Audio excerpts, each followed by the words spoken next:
Bom, pessoal, nós vamos então dar início.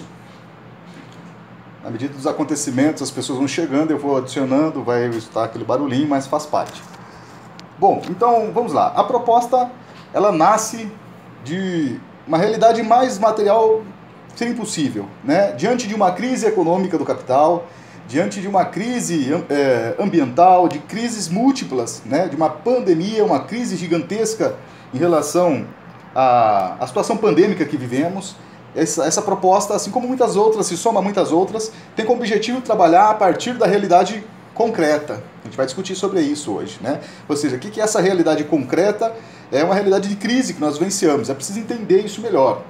Para aqueles que não me conhecem, meu nome é Jean, eu sou professor de História, eu sou graduado em História, fiz mestrado em História, e o meu doutorado eu fiz em Ciências Sociais. Tem muitos colegas de Marília aqui, eu estudei em Marília, inclusive dei aula também em Marília, nas Ciências Sociais, então eu fico bastante feliz de revê-los, né, conhecer o pessoal novo, e a minha formação perpassa então por um tipo de formação que não é necessariamente aquela tão verticalizada, né?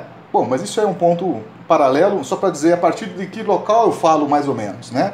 Mas não é a partir da graduação da História, das Ciências Sociais, que eu falo necessariamente. Isso perpassa a minha formação, mas eu falo a partir de um contexto, de uma tradição que eu reivindico, que é a tradição crítica da realidade que nós vivemos e que busca organizar a classe trabalhadora, né? E, enquanto professor, evidentemente, nos meus espaços, no caso de trabalho. Pois bem, eu queria apresentar ainda mais algumas palavras sobre o texto e contexto, né, dessa produção textual, desse manuscrito do Marx que a gente vai debater a partir de hoje. Nós vamos até quinta-feira, sempre 1 horinha, né, um teto que buscamos respeitar sempre. A gente faz leitura individual, no sentido de cada um faz um pouco de leitura a partir do momento que se sente à vontade, e a gente debate esse texto do Marx. Mas qual é o contexto que esse texto aparece? Bom, vamos lá. O texto, ele é conhecido como Introdução à Crítica da Economia Política, né? Crítica da economia política é o grande empreendimento do Marx enquanto intelectual. O Marx ele está preparando, desde os anos 40, um estudo gigantesco, né? Hoje a gente pode falar gigantesco, que perpassa o entendimento da filosofia clássica alemã, o entendimento da economia política, recentemente fundada, criada pela burguesia, e sempre numa perspectiva crítica. Então, o grande empreendimento do Marx é apresentar uma análise crítica da sociedade burguesa, né? Da sociedade capitalista da qual ele vivia. Então, Marx nunca escreveu uma economia política. A preocupação do Marx é a análise crítica da economia política. E a gente está aqui diante de um fragmento do que se chama rascunhos, os Grundrisses, em que o Marx rascunha os seus estudos, né, a partir dos anos 40, se estendendo aí pela vida toda. Então nós temos aqui um texto que foi chamado de Introdução, pelo Davi Razanov, organizando isso só depois, lá no finalzinho dos anos 20 da União Soviética. É um texto de introdução. O que é esse texto que nós temos em mãos aqui? Nunca foi um texto publicado em vida. Tudo bem? É um texto que tinha como objetivo, ali no seu momento de estudos, de investigação, de pesquisa, resolver para si ali alguns parâmetros gerais. E aí ficou conhecido como introdução geral, né? Então esse texto, ele é a introdução geral a quê? A um livro que o Marx estava preparando ali nos anos 50, no mesmo ano, 57, 58, e que publica em 59. Esse livro se chama Para a Crítica da Economia Política. Então olha lá, muito importante isso.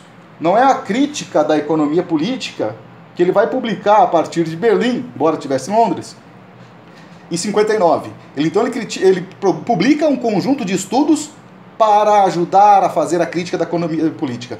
Para a crítica, algumas traduções do Brasil traduzem zur Kritik como contribuição à crítica, né? Mas, ou seja, é para a crítica, zur, né? Para a crítica da economia política. Então, é uma preparação ainda, né? Só em 67, quando ele publica o Capital, tomo 1, aí ele coloca, né? O Capital não é mais para a crítica, crítica da economia política, subtítulo, né? Então aqui, pessoal, é muito importante a gente entender que a gente está com um texto de estudos, com rascunhos. Isso é muito importante. Belíssimos rascunhos. Fundamentais. Né? Por isso, essa ideia de Grundrisse. Planta baixa, risco, fundamentos, alicerce, poderíamos falar assim. Então, o fundamento dessa crítica já está sendo apresentado aqui porque é o resultado de uns 10, 15 anos de estudo do Marx. Né? Tudo bem? Tranquilos? Então, isso é muito importante. Então, nós estamos no ano de 1857, 58, quando esse texto vai ser confeccionado. E o que está acontecendo na Europa em 1857, 58? É a primeira grande crise do capitalismo. Né? Se a gente pensar, os anos de 1850, sobretudo 57, há uma crise gigantesca a partir do sistema ferroviário e bancário nos Estados Unidos, que vai repercutir, evidentemente, na Bolsa de Londres. Né? Nós temos uma primeira grande crise econômica do capital nos anos de 1855, que se estende a 57, 58. Né? Depois teremos várias outras nos anos 90, do século XIX. Marx e Engels estão aí buscando entender essa realidade da economia política capitalista no momento que eles vivem. Eu costumo chamar isso, eu só reproduzo, né? Eu não sou o primeiro a chamar isso, mas é a realidade do tempo presente. Né? Como eu venho da história, eu faço um pouco desse diálogo. Então, qual é o tempo presente de Engels e Marx? O tempo presente desses autores é um tempo presente de crise econômica do capital. Isso é muito importante, sabe por quê? Porque ajuda a pensarmos, não de forma anacrônica, mas ajuda a pensarmos também a nossa realidade do nosso tempo presente, que também é um momento de crise, a maior crise de todas essas que se iniciou emblematicamente lá nos anos 50, que é o momento em que esses autores estão pensando. Agora, quero fazer um pequeno parênteses. Eu disse, esses autores estão pensando. Que tipo de autores são esses? Quando eu digo no plural, eu estou pensando no Engels também, tudo bem? Marx e Engels são autores que têm uma particularidade que nós não podemos negar. Seria um erro, um equívoco tremendo negarmos uma particularidade desses autores. Por quê? Qual é essa particularidade? Bom, são muitas particularidades, né? De serem prussianos e estarem exilados, no caso do Marx, em Londres, passando por Paris, mas a particularidade que eu quero chamar a atenção é que são militantes revolucionários. Isso é muito importante, pessoal. Né? Por mais que o público aqui seja talvez 98% de pessoas que estão na academia, trabalhando na academia, é importante dizer que a produção do Marx, ela obedece parâmetros, sim, verdade, há parâmetros, mas estão totalmente, radicalmente distantes dos nossos parâmetros de produção acadêmica e intelectual, de atividade intelectiva, no que diz respeito a tentar captar a realidade e produzir. Então são militantes revolucionários. Isso é muito importante. Né? E são militantes que estão organizados em partidos políticos. Isso aqui tem que ser dito logo de introdução, porque senão eu apresento o Marx, sei lá, daqui a pouco é possível até falar assim, ó, Marx, para conhecer mais Marx, vamos até o CNPq e vamos consultar o Lattes do Marx, né? Então são intelectuais de uma envergadura absurda, e talvez por isso possuem uma envergadura absurda, gigantesca, né? E são militantes partidários. Eles são militantes da Liga dos Justos. Então nesse aspecto, peraí que deu um problema aqui. Adressito.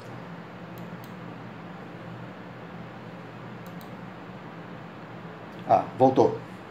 Então, nesse aspecto, né, são militantes de partidos revolucionários. Isso é muito importante.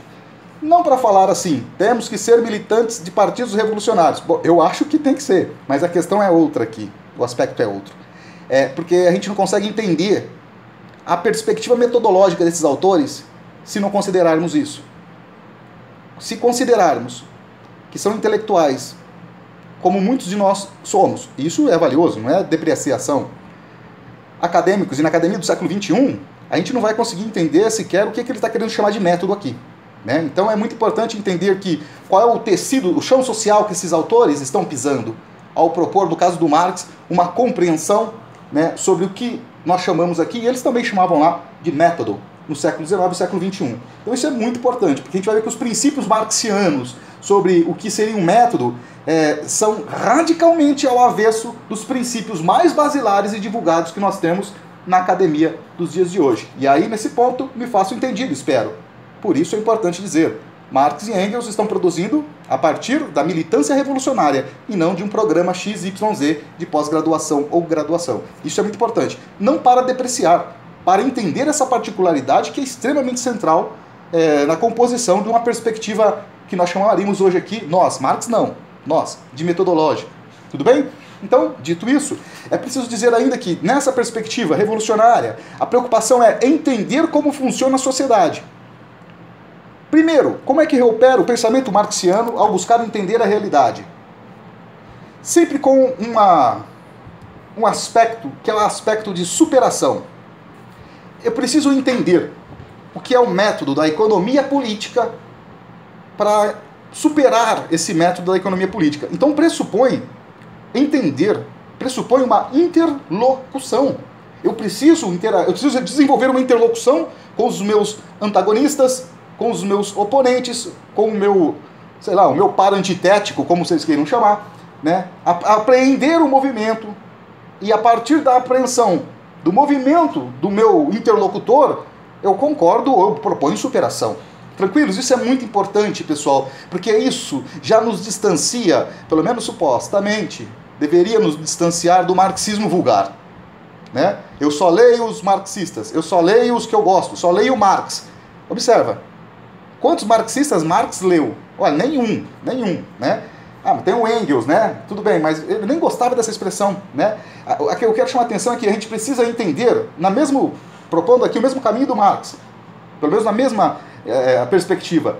Se eu quero entender um método que eu não concordo, eu preciso me apropriar desse método que eu não concordo, eu preciso conhecer. Tá aqui, eu acho que muitas pessoas daqui são ligadas à área da educação, nem todos trabalham em legislação, mas independente da área que nós sejamos, é importante entender coisas que muitas vezes nós não gostamos, né? É extremamente importante entender, então, a antitese, porque senão você não vai propor síntese alguma, né? No mínimo vai ficar com um papagaiês reproduzindo o que alguém está realmente se apropriando, ou ainda fazendo a crítica do marxismo vulgar. Importante dizer aqui, com um parêntese pequeno, o que nós chamamos de marxismo é, na verdade, uma tradição, a tradição marxista. Dentro da tradição marxista tem de tudo um pouco, turma, tem de tudo um pouco. Por isso eu sempre costumo dizer, vamos à fonte primária, não como historiador do século XIX ou XVIII lá que falaria assim, mas vamos à primeira mão, ou seja, é Marx, né? É Marx. E não significa necessariamente alemão, né? Mas preciso conhecer o autor. Agora imagine que a perspectiva do Marx, ele não tem ele para ler ele. Ele precisa ler os seus interlocutores. E esses interlocutores é David Ricardo, é Adam Smith, é Kant, é Hegel, é Sismondi, enfim, toda uma tradição que está propondo, inclusive, a reificação do sistema capitalista. Tudo bem? Então, Marx, ele, aqui no texto, ele não vai propor uma economia política e nem vai propor um método da economia política. O que ele vai propor é uma compreensão do método que os economistas políticos utilizavam para explicar a realidade. Tranquilos? Então, eu já faço aqui... Eu tento me cuidar muito, eu tento ter um cuidado gigante para não ser prepotente, né? Mas tem coisas que devem ser ditas retissimamente, né? Muitos dessa tradição marxista entendem que esse texto que nós vamos estudar é um texto do Marx sobre o método, ou seja, do método da economia política. Nada mais equivocado do que isso. Marx não está escrevendo... Primeiro, ele não está nem propondo a escrita de um método dele aqui.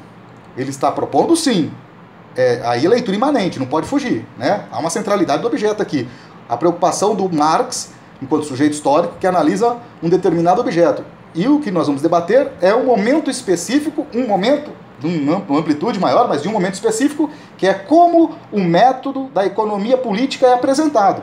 E aí sim, ao passo que ele faz a análise de como funciona o método, qual é a concepção de método da economia política, ao passo que ele analisa isso, ele faz a crítica.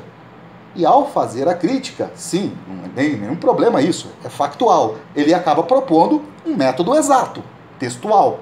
Né? Ou seja, ele entende que o método da economia política é equivocado, mas alto lá. Para dizer isso, primeiro ele se apropriou, né, desse método, estudando os autores. Uma vez se apropriando, né, buscando a superação, a crítica funciona como elemento, um instrumento gigantesco para essa superação. Né?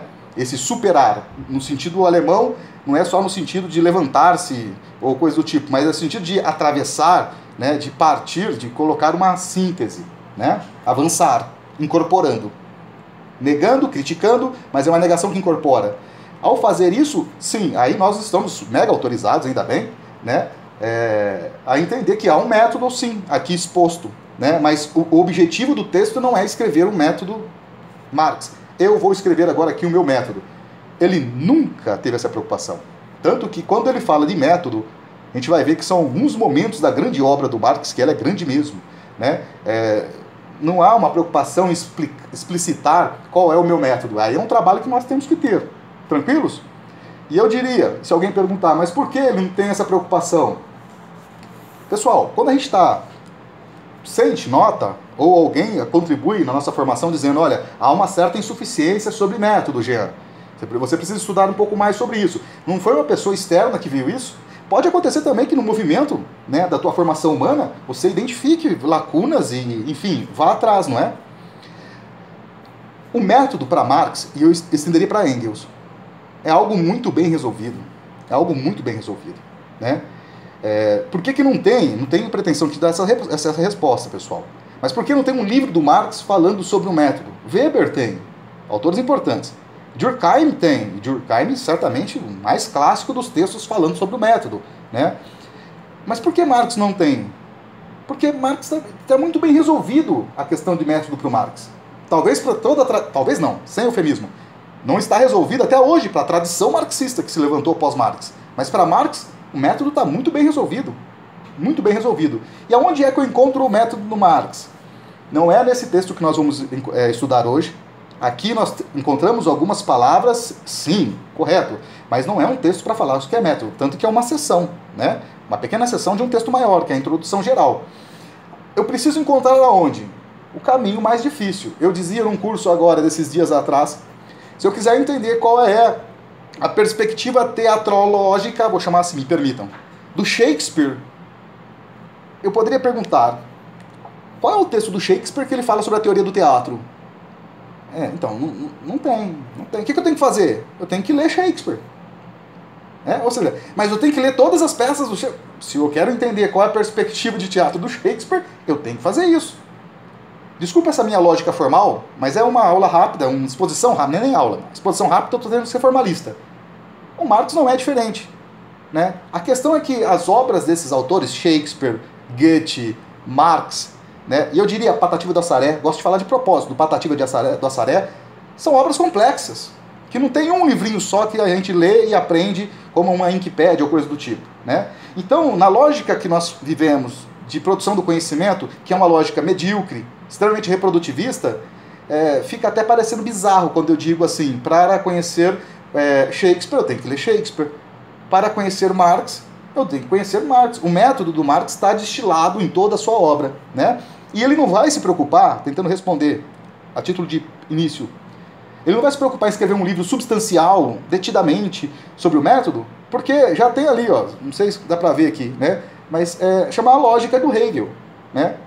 Quando a gente fala que para entender o método do Marx é preciso ler Marx, não só um livro do Marx, percorrer o Marx, né? E quando eu digo é preciso também conhecer as fontes do Marx, eu paro por aqui, né? Porque assim, já acabou 2 anos, 4 anos.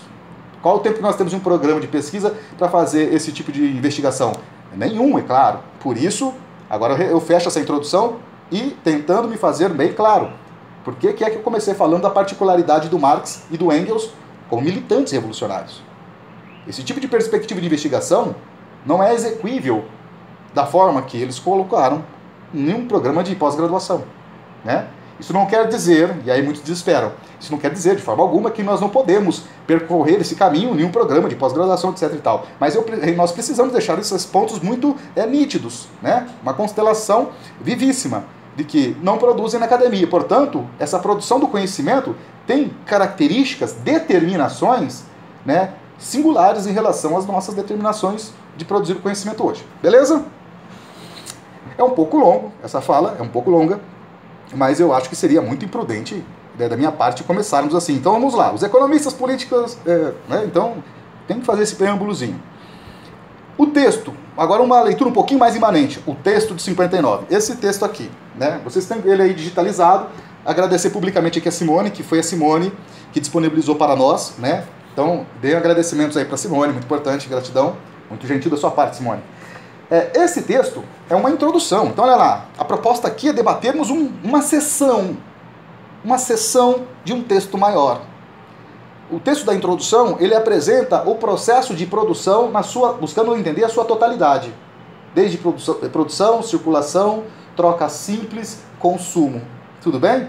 Nós não vamos estudar isso. Mas, Jean, isso não é uma contradição? É claro que é. Né? Mas em uma hora seria impossível. Né? Então é importante, eu sugeri que todos lessem a introdução completa. Porque nós vamos fazer aqui algo que Marx não propunha. Que é exatamente fazer o quê? Uma extração cirúrgica. Né? Um bisturi. Vamos aqui mutilar um texto que já é um fragmento de algo muito maior. Considerando enfim, a obviedade do motivo, né, eu acho que a gente pode pensar então o que é agora essa seção. Então a primeira seção do texto da introdução, ele apresenta, introdução geral, ele apresenta o que seria a produção capitalista. E vocês vão observar que ao falar isso no item A, no item 1, que tem subdivisões A, B, C, ele está preocupado em dizer o seguinte, olha, a produção da vida é mais do que só a economia, é a produção e reprodução da vida, né? Ele vai tentar apontar algumas coisas sobre como se dá a produção nessa sociedade burguesa.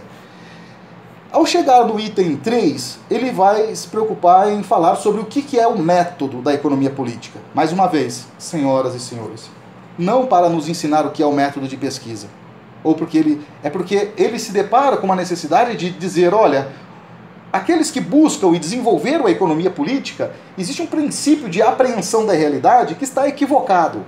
Eu preciso demonstrar aqui onde está o equívoco e apontar o caminho exato, o método correto.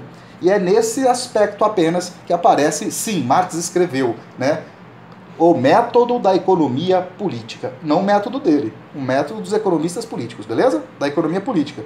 O método dele aparece porque está ali inserido na crítica. Tranquilos até aqui? Eu tenho que parar de falar, porque senão vai virar aula, né? É um grupo de estudos. Então, considerando o quê? Para que tudo isso? Para considerar os limites, gente, do nosso grupo. Por mais que seja rico, belo e vai ser maravilhoso até quinta-feira, vai ser momentos maravilhosos, tem certeza disso? Né? É super fragmento. Mas isso não é a culpa do tio Jean ou de vocês. A sociedade que nós vivenciamos e vivemos, portanto, ela impõe, é imperativo esse tipo de atividade. Não dá para trabalhar, infelizmente, numa perspectiva de longa duração, em um contexto, por exemplo, que as plataformas, sei lá, se fosse o caso, né, estabelece tempo de comunicação. Né, e tem um tempo hábil também. Né, a gente ficar falando aqui 3, 5, 6 horas, é possível? Olha, eu estou fazendo um pós-doutorado, né, eu não estou vendendo força de trabalho nesse momento, eu posso ficar aqui até as 10 da noite. Mas isso é totalmente contraproducente, no sentido de qualidade. Né? Então, assim, há limites gigantescos. Agora, se cada um tivesse aqui na sua organização revolucionária, a revolução é permanente. Né? É 24 horas mesmo. Né? Então, mas assim, respeitando os limites, sempre assim, respeitando os limites, nós vamos fazer aqui alguns apontamentos e vamos partilhar algumas dúvidas. Né? Eu, no meu caso, muito mais dúvidas do que certezas. Isso não é retórica. Né? Então, dito isso, se alguém quiser falar, fazer alguma intervenção, fique à vontade, porque eu vou propor que a gente comece, de fato, de forma imanente, a leitura do texto do Karl Marx.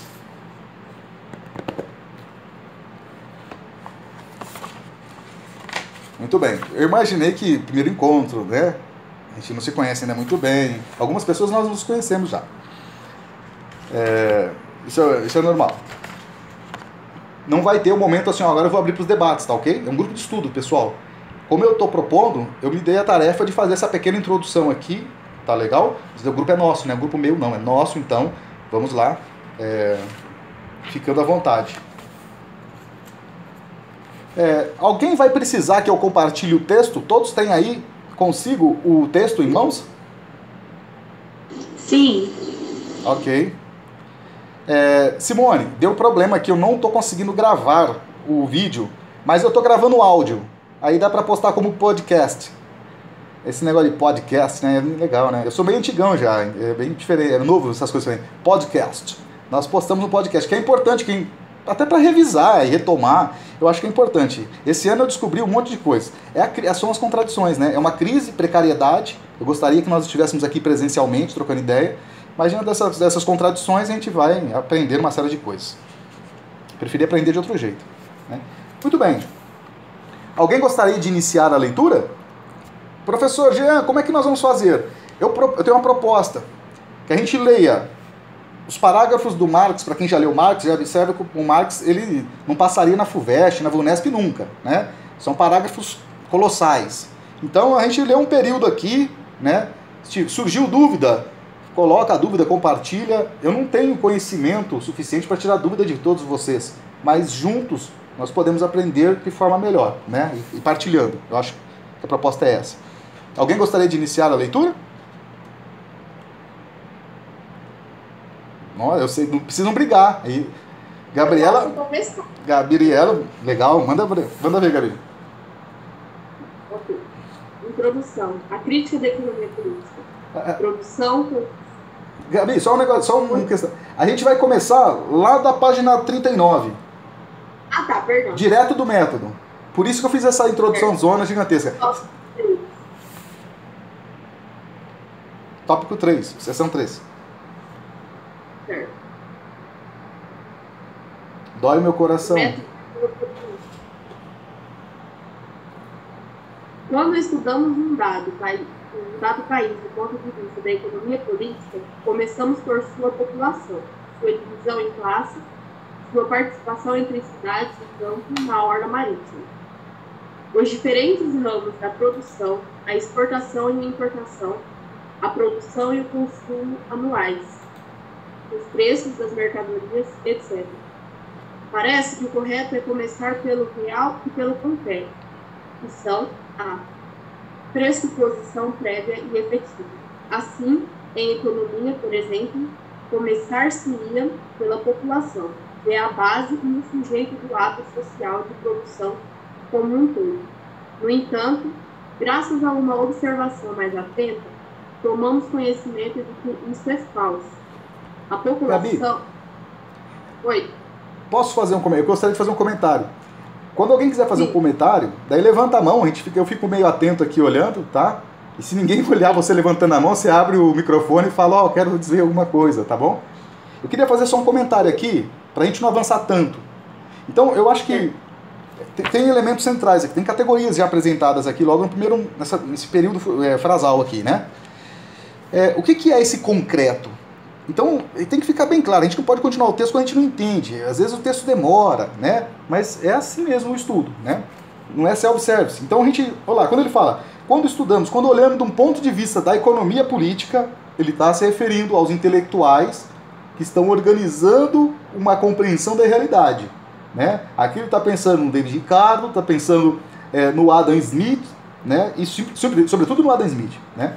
Ou seja, parte-se de uma realidade concreta, de algo posto, algo positivo. Eu queria só fazer alguns esclarecimentos. Positivo aqui não é necessariamente do positivismo do Comte, embora o Comte beba dessa percepção, ok? Positivo aqui é de posto, de colocado, que está dado, do que eu estou vendo, que a realidade sensível consegue captar, tudo bem? E outro elemento importante aqui é esse, por isso que eu pedi uma fala rapidinha, o concreto. O que é esse concreto, né? Porque a gente entende que o concreto é o ponto de partida. Os economistas políticos, os burgueses, os intelectuais burgueses daquele momento, inclusive hoje, entendem que o concreto é o ponto de partida. A gente vai ver que é um pouco diferente o pensamento do Marx, mas observa esse movimento, não vou me adiantar. Marx está apresentando o que seu interlocutor entende como correto. Tudo bem? O concreto como ponto de partida. E aí ele já vai colocando umas críticas aos poucos, né? Se a gente analisar um pouquinho mais proximamente, vai ver que não é bem assim. Mas olha que interessante, ele não explica agora, direto, nesse primeiro período frasal, como que é o certo. Ele tem todo um movimento. É importante, pessoal, é importante a gente entenda um pouco de estética, né? Existe uma estética aqui da produção marxiana, um dos textos do Marx, seja rascunhos ou textos publicados, né? Ele tem toda uma preparação para poder apresentar a sua antítese, né? Então, concluo por aqui para não ficar falando tanto, né? Pode dar continuidade? Vontade, Gabi. Ok. A população é uma abstração. Se desprezarmos, por exemplo, as classes que a compõem. Por seu lado, essas classes são uma palavra vazia de sentido se ignorarmos os elementos em que repousam. Por exemplo, o trabalho assalariado, o capital, etc. Estes supõem a troca, a divisão do trabalho, os preços, etc. O capital, por exemplo, sem o trabalho assalariado, sem o valor, sem o dinheiro, sem o preço, etc., não é nada. Assim, se começássemos pela população, teríamos uma representação caótica do todo.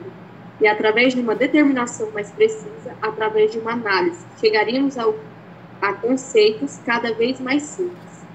Do concreto idealizado, passaríamos à abstração cada vez mais tênues, até atingirmos determinações as mais simples. Acho que podia comentar, né, professor?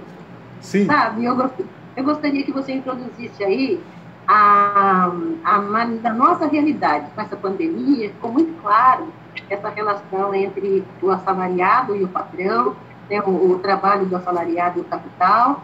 Né, ficou bem claro isso para nós, né, que o trabalho, sem o trabalho do profissional trabalhador na base, não há como você movimentar o capital, né?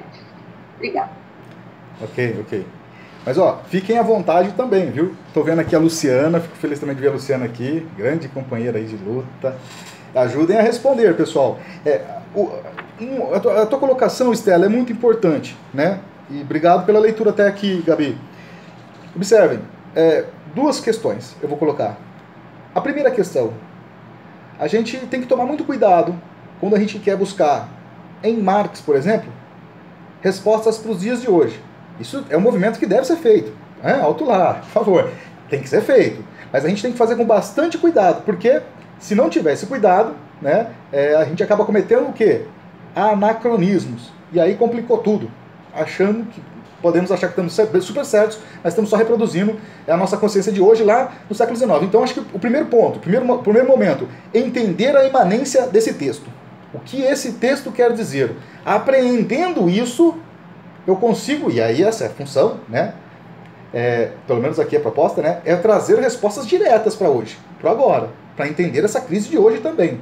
Então, Estela, eu não consigo agora, nesse momento, te dar essa resposta. Eu proponho que, no decorrer, até o final, quando a gente debater essas determinações da perspectiva de método do Marx, aí a gente tem que se esforçar juntos, não só eu, mas juntos, a tentar dar respostas para entender isso aqui hoje.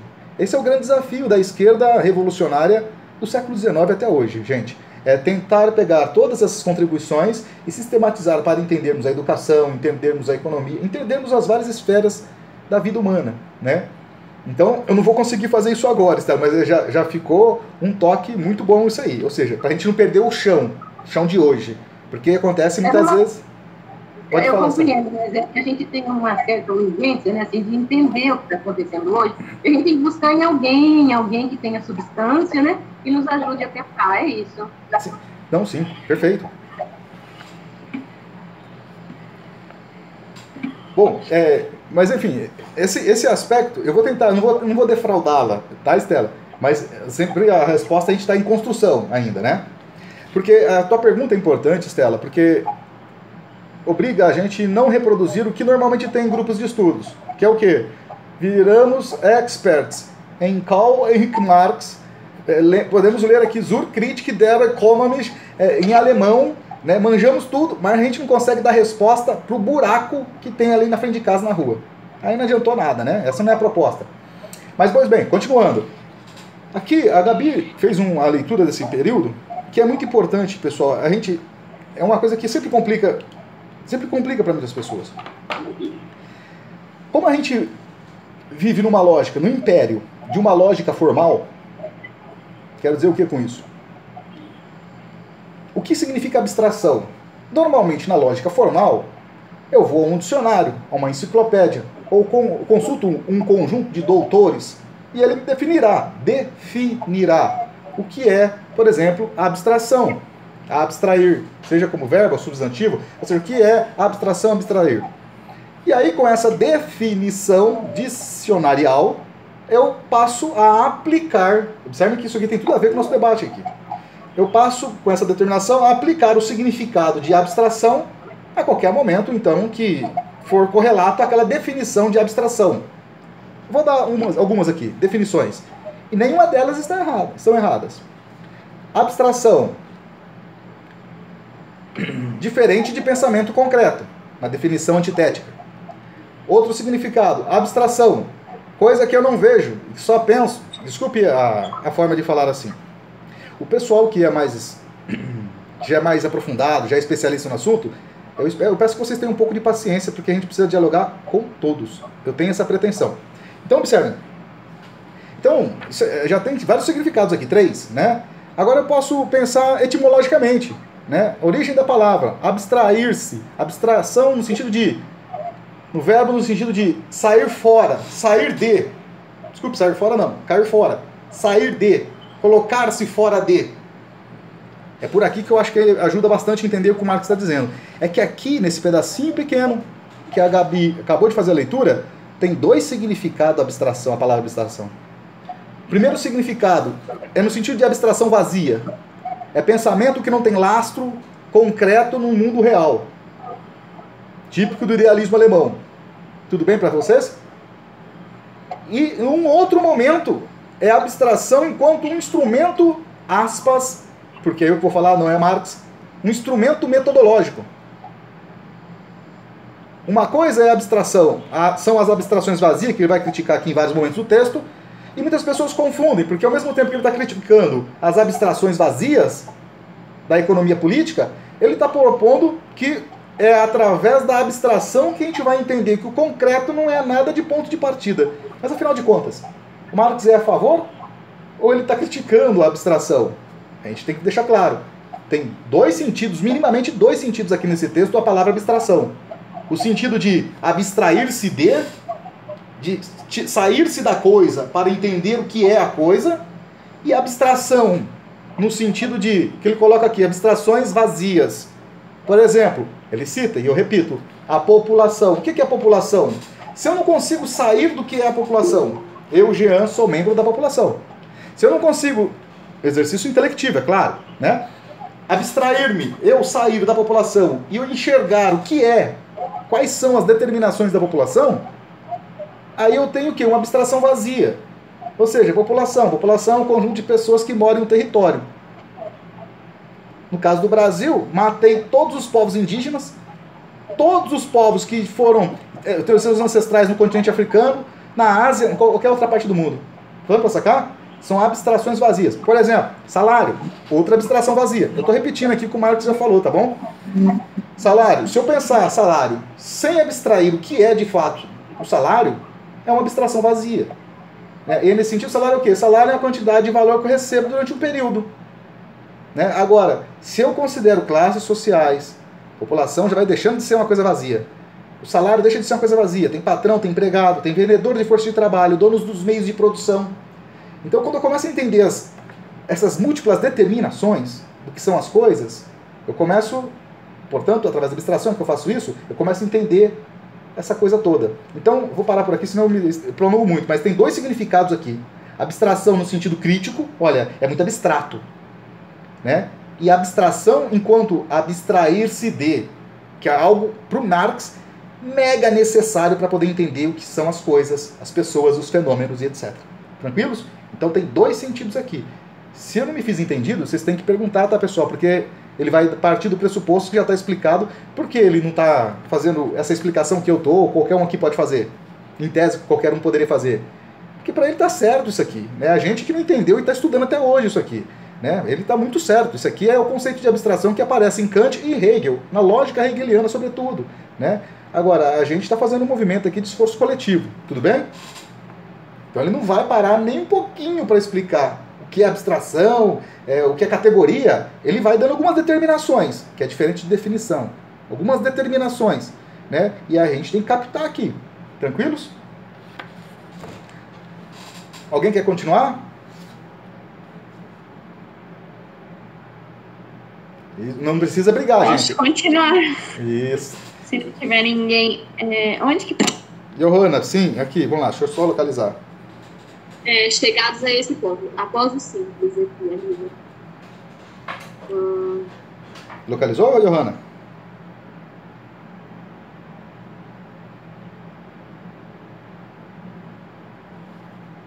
Deixa eu Não sei como que vira a câmera aqui. Eu vou tentar, não sei se vai dar para ver, que a gente está com o mesmo, né? Chegados a esse ponto, mais ou menos aqui no finalzinho da página. Assim, ó. Peraí.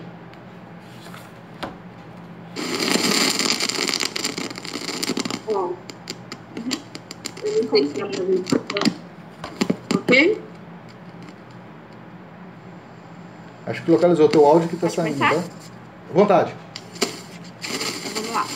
Chegados a esse ponto, teríamos que voltar a fazer viagem de modo inverso, até dar de novo com a população. Mas dessa vez não com uma representação caótica de um todo, porém com uma rica totalidade de determinações e relações diversas. O primeiro constitui o caminho que foi historicamente seguido pela nascente economia. Os economistas do século XVIII, por exemplo, começam sempre pelo todo vivo, a população, a nação, o Estado, vários estados, etc. Mas terminam sempre por descobrir, por meio da análise, certo número de relações gerais abstratas, que são determinantes, tais como a divisão do trabalho, o dinheiro, o valor, etc. Esses elementos isolados, uma vez mais ou menos fixados e abstraídos, dão origem aos sistemas econômicos que se elevam do simples, tal como trabalho, divisão do trabalho, necessidade, valor de troca, até o Estado, a troca entre as nações e o mercado mundial. O último método é manifestamente o método cientificamente exato. O concreto é concreto, porque é síntese de muitas determinações, isto é, unidades do diverso. Por isso, o concreto aparece no pensamento como processo da síntese, como resultado, não como ponto de partida, ainda que seja o ponto de partida efetivo, e, portanto, o ponto de partida também da intuição e da representação. No primeiro método, tá bom? Alguém quer fazer algum comentário nesse pedaço? Porque esse pedacinho que a Johanna acabou de gentilmente ler é o clássico dos clássicos desse texto que a gente está lendo. Eu gostaria, professor, que você comentasse um pouquinho mais, porque essa citação, geralmente, assim, todo mundo coloca ela no trabalho, né? Ela é bem fácil. Hoje, assim, ó, eu fico à vontade de comentar, Johanna, mas lembrando, é um grupo de estudo, né? Vocês não, tem 800 pessoas aqui, vocês vão direcionar tudo pergunta para mim, a gente vai mudar esse formato, vamos montar um curso. Mas, ó, veja só, isso aqui é importante, pessoal. Por que eu vejo que é importante? Porque vai amarrar tudo desde o comecinho que a gente está comentando aqui. Eu corro o risco de, talvez não ser muito bem entendido, mas aí é um grupo, vocês coloquem também a crítica, que ela é importante. Tem que entender o que significa concreto, abstrato, abstração. Precisa entender o que é síntese, para poder entender essa tal da totalidade. E olha só, ao buscarmos a compreensão desses elementos, que na realidade são categorias, a gente vai explicar, talvez a gente não chegue hoje o que é uma categoria, ele determina aqui para a gente pensar. Mas, e vou colocar aqui, categoria. Olha lá, são 5 elementozinhos que se a gente não entender, a gente passa, é possível passar a vida inteira se esforçando e sofrendo muito. Se a gente entender esses elementozinhos básicos que eu coloquei aqui nessa minha mão esquerda, propositalmente na mão esquerda, a gente não vai entender tudo, é claro, mas a gente vai ganhar um tempo assim, gigantesco. Gente, eu não sei vocês, cada um tem aqui uma experiência particular na vida dos estudos, não é verdade? Mas a sociedade que nós vivemos é a mesma. Dependendo da classe social que um de vocês ou nós aqui, portanto, estivermos inseridos, nós teremos lá elementos que vão comparecer para a classe. E eu, enquanto ex-operário, eu era operário de fábrica, faço questão sempre de falar isso, eu sofri muito para estudar essas coisas aqui. Por quê? Porque não tem dicionário. Procura aí, ó, eu vou fazer um desafio. Até quinta-feira, né? Não vai ganhar nada, mas enfim. Quem consegue achar um dicionário, pode ir até no dicionário de filosofia do Hegel, que definição mesmo. Definição é bom didaticamente, como pontinho de partida, né? A gente vai ver que ela é ponto de chegada já. Mas enfim, pobre, definição é pouco, né?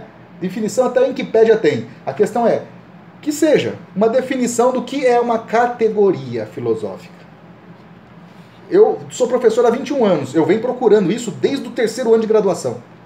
Onde é que eu acho uma explicaçãozinha maneira do que é categoria? Sofre, e muitas vezes é um sofrimento, pessoal, que faz com que a gente se sinta inferiorizado. incapaz de compreender, por exemplo, algo tão simples a princípio, né, tão complexo, que é o que seria uma definição. Definição por excelência é pobre. Mas a gente se sente inferiorizado. Se for da classe trabalhadora, mais inferiorizada ainda. Se for mulher da classe trabalhadora, mais inferiorizada ainda. Se for mulher negra da classe trabalhadora, indígena, mais ainda. E a gente se sente o quê?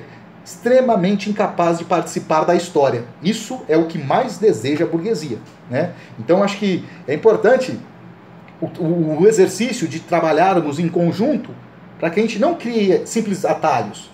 É tudo engano, atalho é tudo engano, mas adianta muito o nosso serviço, né? Sem brincadeira, eu vou até parar de falar aqui, porque a questão desses elementos que nós estamos debatendo aqui hoje, para mim, foi muito sofrida.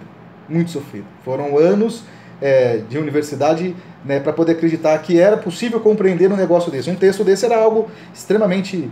era quase inacessível, né? Era quase humanamente impossível. Estava errado, né? Tanto que desde 2011, meu objeto de análise, meu objeto central, é o próprio Marx. Eu acho que é de birra, né? O meu negócio vai ser analisar texto do Marx, e eu faço isso desde 2011. É possível, se eu conseguir, é totalmente possível, é óbvio. A questão é que é o seguinte, quando se fala concreto, a gente não acha uma definição fácil, porque essas coisas não são facilmente definíveis. Então eu vou tentar fazer um exercício aqui, abusado, pretensioso, declaradamente pretensioso. Concreto. O que é concreto? Normalmente, na lógica formal, a gente fala concreto é tudo aquilo que é palpável. Errado. Erradíssimo. É errado mesmo.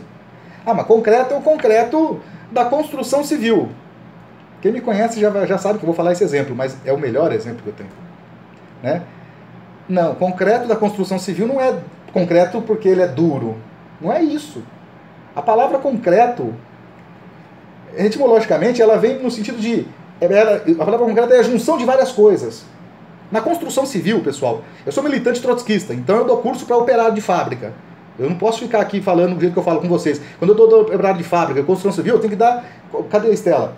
Exemplos a partir da realidade concreta deles. Né? E quando eu vou explicar o que é o concreto, para explicar esse conteúdo exatinho, um exemplo muito didático é esse. Mas atenção, é um exemplo didático. Ele só serve como ponto de proporção, de partidinha, que é a coisa mais profunda. Mas é muito válido como ponto de partida. Concreto da construção civil, ele é aquele negócio duro que faz as pilastras. Errado, não é isso não. Parece que é, mas não é. Concreto, a gente só usa essa palavra concreto para aquele negócio duro, cinzento,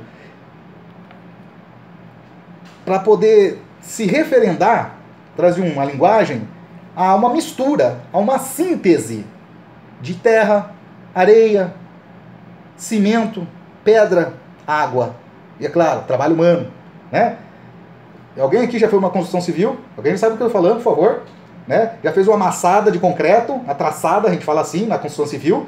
Né? Então, quando fica pronto o concreto, a gente... Agora eu volto ao texto. Aí é minha...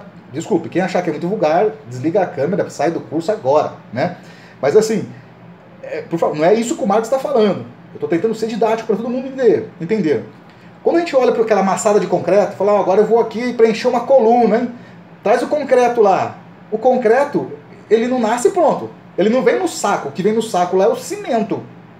O que está na mangueira é a água. O que vem, tá dando para sacar? O concreto, vou retomar. Cadê a Johanna? Estou explicando a tua pergunta, Johanna. O concreto é a síntese de muitas determinações, de muitas coisas. É a mistura, é o resultado, não é ponto de partida, é ponto de chegada. É resultado da síntese de muitas determinações.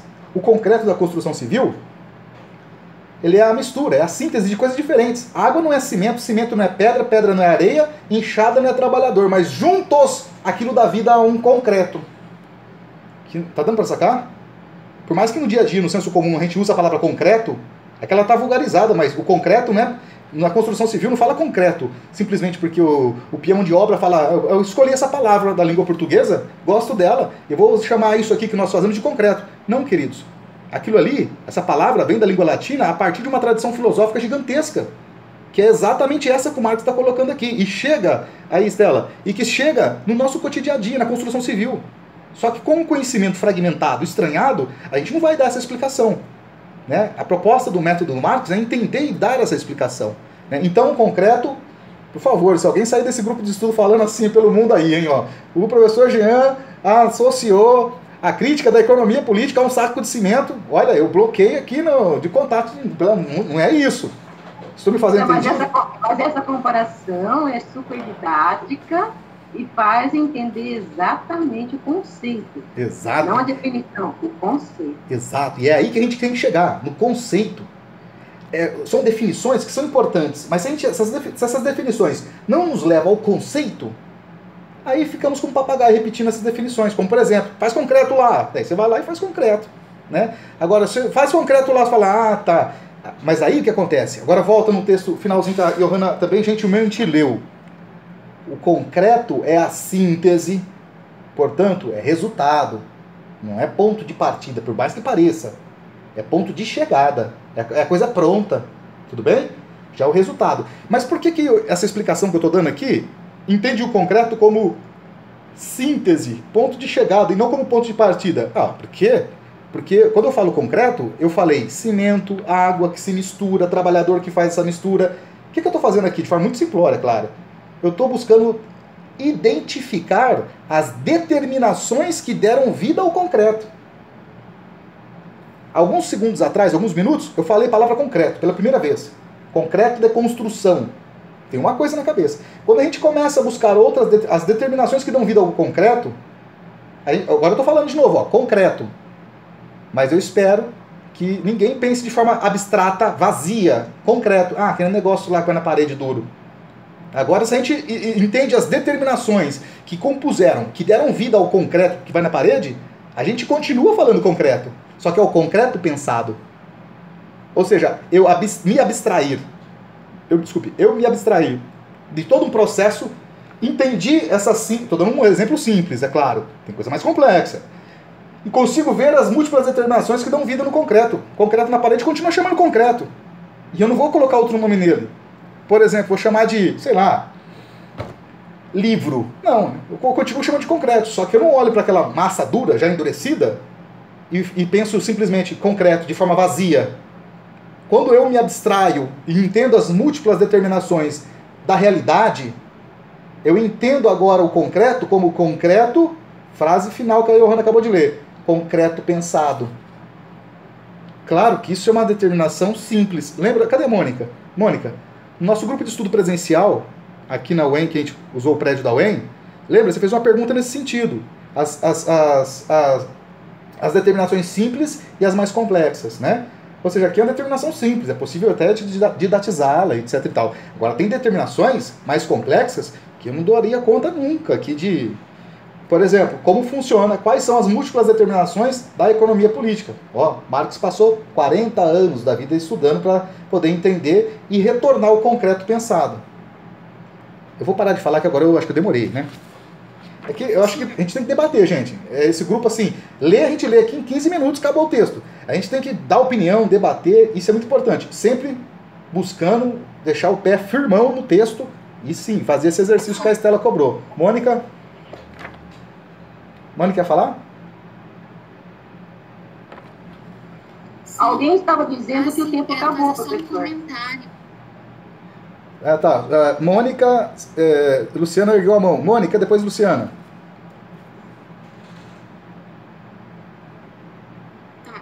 Não, se fosse só apenas comentário em relação a essa síntese das múltiplas determinações. Eu acho que é um pouco o que Marx fala da visão da totalidade, né? Por exemplo, na minha tese, eu estudo a questão negra na cidade de Maringá. E para eu entender a imagem do negro na cidade de Maringá, eu tenho que entender algumas questões regionais, né? Um pouco do Paraná, do norte do Paraná, entender também a questão do negro em termos maiores, em termos de Brasil, né? Então, eu acho que é mais ou menos essas relações que a gente tem que determinar, tá? Estabelecer relações envolvendo essa questão da totalidade, que é até o que Marx vai falar no texto, né? Que é a unidade do diverso, né? Encontrar na pesquisa, né, coisas, para estabelecer várias relações, mas encontrar nessa diversidade uma certa unidade também, né? Exato. Eu acho que seria, no caso, mais ou menos essa questão que ele fala da múltiplas determinações, né, de um objeto. Exatamente, exatamente. Inclusive eu tô louco para ler teu trabalho, hein, Mônica? Eu acho que é isso. E aí a Mônica colocou um outro elemento, que é uma outra categoria muito importante, que é de totalidade. As categorias vão ficar, assim, eu acho que bem esclarecidas no decorrer dos nossos 4 encontros, né? Mas elas vão aparecendo em todas as leituras que a gente fizer até lá no final do texto, né? A totalidade é uma delas, muito importante. E aí o desafio é a gente conseguir ver o movimento, né, dessas categorias funcionando ao fazer a análise. Quem já está pesquisando já observa isso de uma certa forma acontecendo, como foi, eu acho, o caso da Mônica aqui, né, que colocou. Luciana?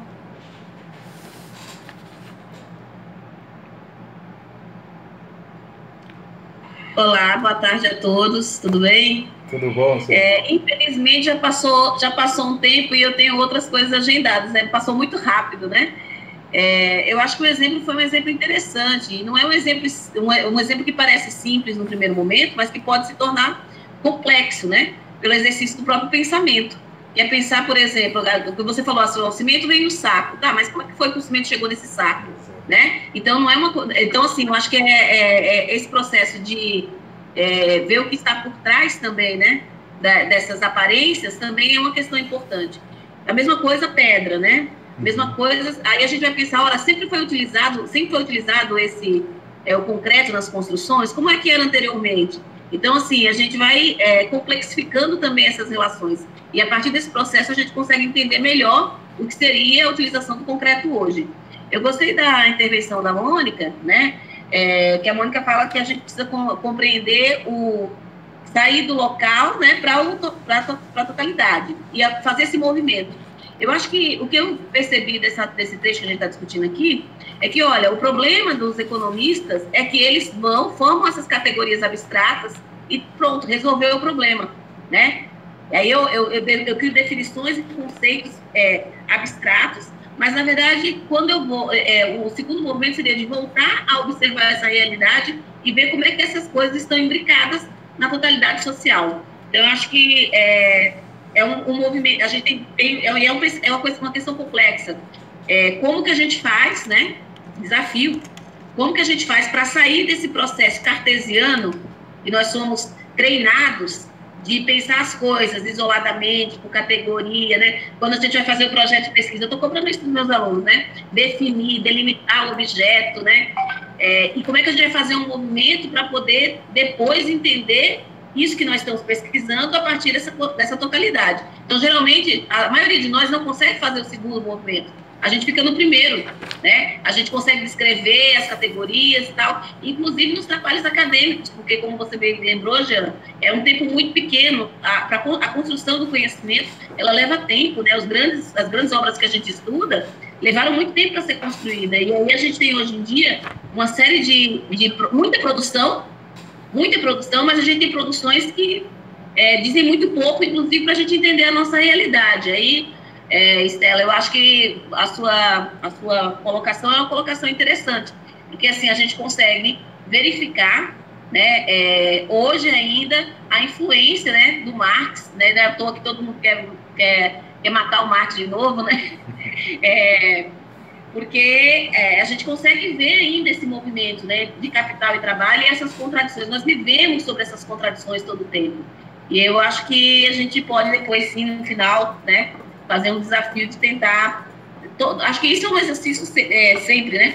A gente estudar para entender a nossa realidade e atuar sobre ela, né? E estudar só por estudar não faz muito sentido. Eu vou pedir desculpas, eu vou ficar mais um pouquinho, mas vou pedir desculpas porque daqui a pouco eu vou ter que ir para outra reunião, já estou atrasadinha 8 minutos. Tranquilo, Luciana. Mas, pessoal, eu vou também dar encaminhamento aqui, porque eu sempre tenho... como a gente atrasou um pouquinho para ver se gravava, etc e tal, eu estou dando essa tolerânciazinha aqui, mas eu sempre, assim, para a gente poder garantir a nossa organização, eu sempre respeito o teto, viu? Hoje aqui eu estou tentando dar o acréscimo do atrasozinho que deu na hora de gravar. Mas vocês observaram? Obrigado, Luciana, é muito importante a tua contribuição, né? Para quem não conhece a professora Luciana é professora lá na Universidade Estadual do Mato Grosso do Sul, tem uma militância gigantesca a partir da luta do campo. É uma pessoa, como todo mundo aqui tem uma particularidade, né? Gosto demais de todo mundo que eu conheço aqui, mas deixa eu falar um pouquinho da Luciana aqui, agradecer essa contribuição, porque é uma intelectual revolucionária, não é uma intelectual da CAPES, né? Como eu acho que provavelmente todos que estão aqui, né? Até porque não tem certificado esse negócio aqui, né, gente? É só conhecimento mesmo. Então eu fico muito feliz da contribuição e participação. Ô, Luciana, fala pra Lucélia que eu senti a falta dela aqui, hein? Eu não vi ela entrar aqui. Mas enfim, eu acho, vocês estão observando, pessoal? São muitas coisas para debater. Então, assim, a proposta inicial são 4 encontros de 1 hora, né, com a ideia central de terminar o texto. Mas se não termina o texto, aqui, nessa plataforma online, não há nenhum problema, né, desde que a gente estude e continue lendo o texto. Até porque se matarmos, debatermos, tirarmos todas as dúvidas das 800 mil pessoas que estão aqui agora online, é só 21 pessoas, tá? Mesmo assim, o texto não se esgotará, né? Eu disse para vocês, eu estudo esses textos do Marx, sobretudo esse primeiro momento, que é a preparação, porque depois vai ser chamado de Capital, desde 2011, né? Eu já cansei, não cansei ainda não, mas eu perdi as contas de quantas vezes eu já li esse texto, o próprio livro de 59, que é meu objeto de análise do doutorado inteiro, não tem fim, não tem fim. Hoje de manhã eu fiz uma, sei lá, outra leitura, uma última leitura eu fiz agora de manhã, dessa introdução toda.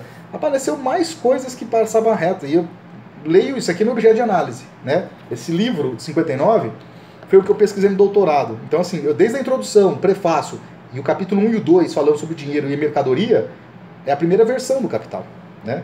Então, assim, coisas que não tem fim. Então, assim, eu acho que é importante a gente, nesse grupo, fazermos a leitura prévia, isso é muito importante.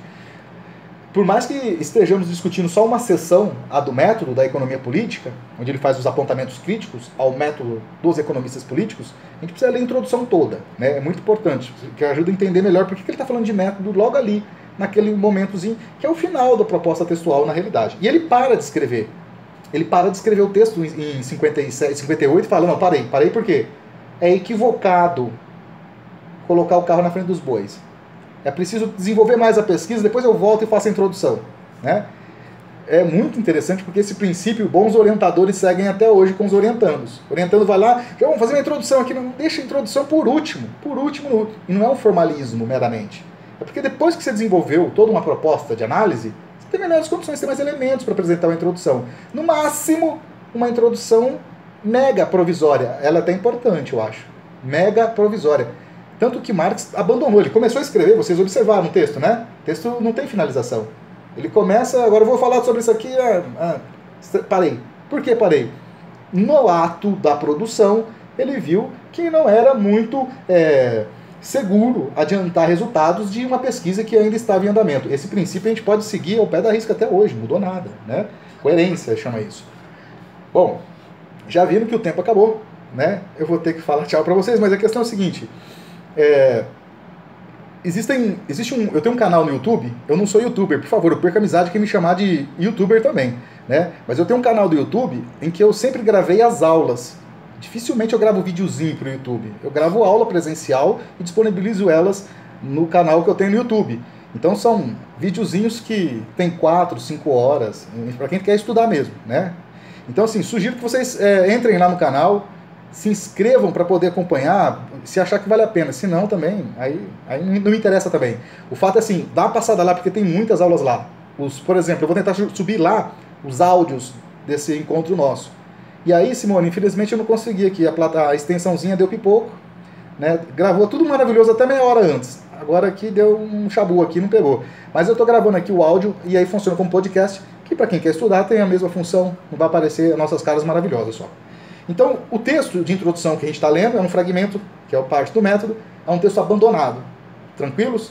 É muito importante entender que está em um contexto de crise econômica do capitalismo, que é o momento de uma grande crise se manifestando na Europa do capitalismo, a partir dos Estados Unidos, influenciando através da Bolsa de Londres. É o momento em que a organização da classe trabalhadora vem acontecendo desde se a gente pensar a Liga dos Comunistas de 48, se a gente pensar em 64, um pouquinho depois, né, de 59, a gente vai ter já a criação da Primeira Internacional. Você tem, então, toda uma organização dos trabalhadores no momento de convulsão da crise do capitalismo no século XIX, né? E esse texto está aí, nesse momento da história, tentando explicar como funciona a sociedade, com um objetivo específico por parte do Marx. Munir, qual é? A saber, munir a classe trabalhadora de uma compreensão de como funcionava a sociedade para fazer a revolução socialista. Eu não gosto. Aí não tem nem, aí já não é nosso problema. A questão é para fazer o socialismo. Todos esses estudos é para criticar a sociedade capitalista e não simplesmente publicar e criticar. Pronto, eu fiz a crítica. Crítico do capitalismo tinha um monte. Um monte, inclusive a Igreja Católica, muitos protestantes, né, anabatistas, e aí vai, até os religiosos criticavam o capitalismo. Agora, a crítica do capitalismo que visa a revolução socialista, essa era a proposta de todos esses estudos que o Marx fez, né? Munir a classe trabalhadora com ferramentas de compreensão da realidade que deveria ser transformada. Deveria por conta de não ser humanitária. Humanitária no sentido religioso, mas no sentido de o homem não consegue se realizar na sociedade como ela existe, né?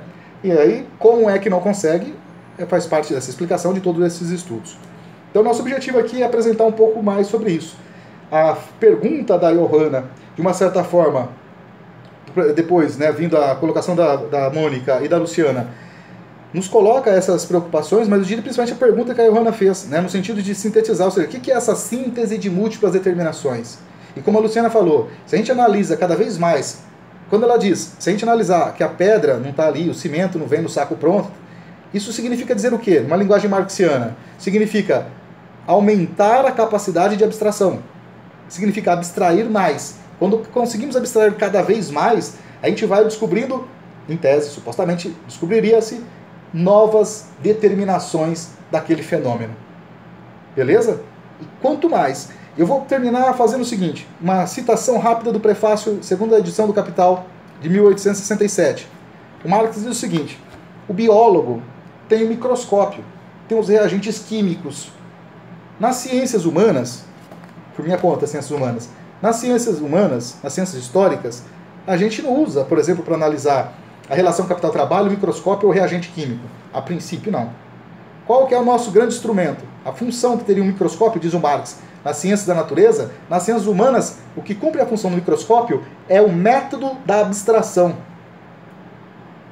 A abstração, cada vez mais conseguimos fazer essa abstração, nós conseguimos entender melhor as múltiplas determinações que não se apresenta em um primeiro olhar. Assim como o mundo micro-orgânico não se é apresentado numa primeira olhada. É preciso um microscópio, um instrumento.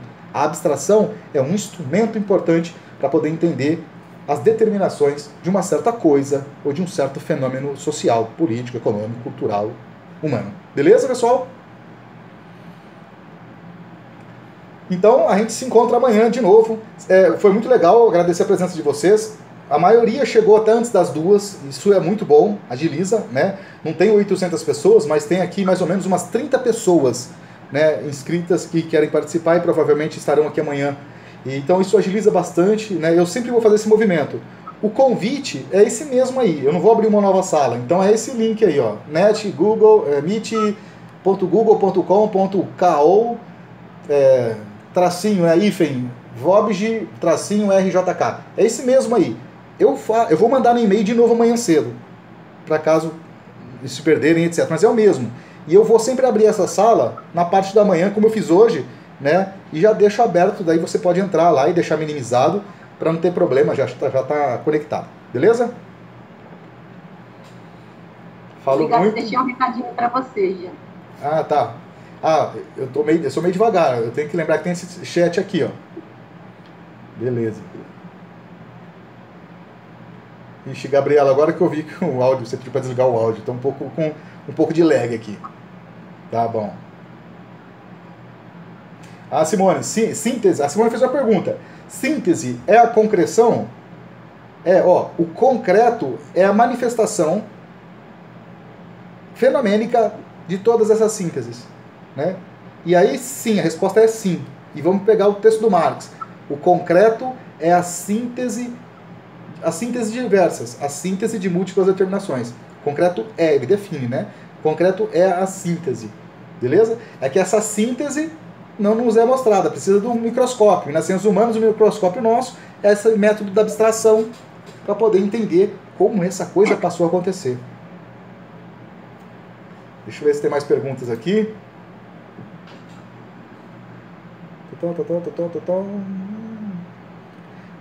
Não tem. Se tiver, fala, ó, tem sim aí, ó, fiz uma pergunta, né? Mas eu não estou vendo mais nenhuma pergunta aqui. Bom, então é isso, pessoal. Amanhã nós nos vemos então às 14 horas de Brasília, beleza? Um abraço para vocês. Alguém quer fazer alguma colocação? Professor, sim, Gabriela. A Patrícia pediu indicação de livros sobre a dialética singular, particular e universal de Marx. Ah, isso é fundamental. É assim, ó. O Marx não tem nenhum livro explicando isso para nós. Nenhumzinho. Quem vai produzir um mega de uma produção importante sobre a questão da essa dialética entre essas categorias do universal, particular e singular é o Lukács, né? Introdução à estética marxista, né? E ele vai explicar centralmente a categoria de particularidade. E ao fazer isso, ele vai também falar das outras, né? Sobretudo a que faz a mediação entre o singular e o universal é a categoria do particular. Agora tem textos, gente, né? Artigos aí de pessoas que, como nós, também se debruçam para poder estudar sobre esses assuntos, né? Tem um texto que eu publiquei, eu não sou tão egocêntrico assim, mas eu quero socializar para vocês. O escritor, ele escreve e ele tem que ser lido, né? A gente escreve porque quer ser lido. Tem um texto, Gabriela, que eu publiquei na revista Labor, agora esse semestre, que fala sobre pesquisa, sujeito e objeto de pesquisa. Ali eu faço um pouquinho, de forma muito didática, mas porque o debate central ali é para poder questionar toda a produção, essa chave epistemológica, a favor de uma ontologia, que nós estamos inseridos. Digo, a epistemologia. Então, ali é um artigo muito, acho que, didático, rico nesse aspecto, né, de fazer o debate e apresentar. Agora, se a gente quiser entender, para valer, com força, não só os primeiros passos, mas eu quero aprofundar, já tenho os primeiros passos, quero aprofundar sobre a categoria de particularidade, totalidade, universalidade, a gente tem que ler Marx, e ele vai apresentar isso, mas a gente quer entender o que ela significa para poder identificar isso no Marx. Aí, quem não citar George Lukács, está errado, né? Pelo menos está muito frágil. Lukács é o que mais estudou isso, né? Então, introdução à estética marxista. Eu li um trabalho dele que fala sobre trabalho, política, formação e emancipação humana, em Marx e Lukács. É bem bacana, que traz as questões do trabalho, de como ele se modifica, que antes... Aí eu até lembrei de um estudo que nós fizemos que você trazia a questão do desenvolvimento desigual combinado, porque antes o trabalho era para suprir a necessidade humana, né? Uhum. E era um processo natural. Aí então isso foi se materializando em outros contextos, até atendendo o mercado, né? Então eu não sei se para essa pergunta dessa moça, Patrícia Silva, encaixa, mas é um livro de uma leitura bem gostosa, um texto, uma leitura bem bacana. Então, se ela estiver ouvindo aí, depois quiser mandar uma mensagem. Ah, perfeito. Perfeito, legal. E a Renata, obrigado, Renata. A Renata colocou o link aí do artigo. É isso, né, Renata? Eu estou vendo só o link, né? Então tá aí. 3 indicações já, então. Eu vou fazer só uma outra... Tá gostoso, porque se não tá gostoso a gente quer vazar logo, né? Mas eu retomo, viu? O que eu tô falando aqui agora e passando esse tempinho, eu retomo amanhã para não defraudar quem já teve que sair por conta dos compromissos. Tem um texto muito importante de um autor que eu gosto muito. Por que eu gosto muito? Porque ele é palmeirense? Porque ele é trotskista? Não. É porque ele é muito bom. É uma pessoa muito empenhada, muito séria. Pode notar aí. Muitos que me conhecem já sabem o que eu vou falar. Eu tô falando do Ivo Toné. O Ivo tem que ser lido, tem que ser muito mais lido aí no Brasil. Ele já tem um público de leitores muito importante, mas o Ivo é extremamente, imitando a fala dele, importante. Por quê? Manja do assunto, não vulgariza, é didático e tem humildade para explicar. Coisa que falta absurdamente entre muitos marxistas. Né? Aprende uma categoriazinha, né? Aí já quer só pronunciar em alemão, não sabe falar uma frase em alemão, mas aí fala a palavra em alemão para fazer uma média. Não. Esse tipo de perfil é deplorável, né? É deplorável. Então eu citaria o Ivo Toné. Tem muitos outros, né, gente? Tem muitos outros aí. Mas o Ivo tem... Aí o que é do Ivo? Tudo.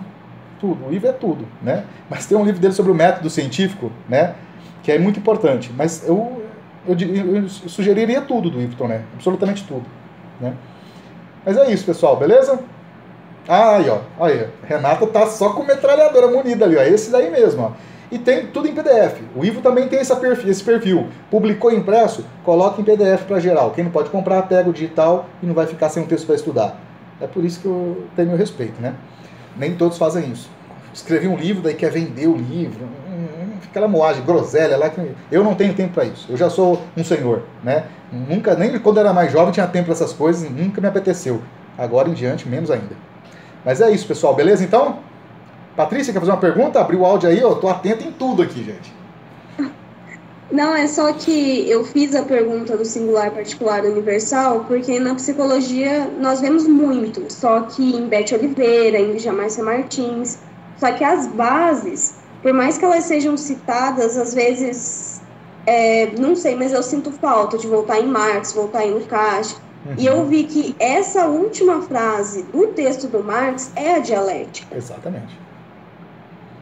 Porque essa síntese de múltiplas determinações, essa unidade do diverso, essa unidade do quê? É a unidade do singular, do particular e do universal.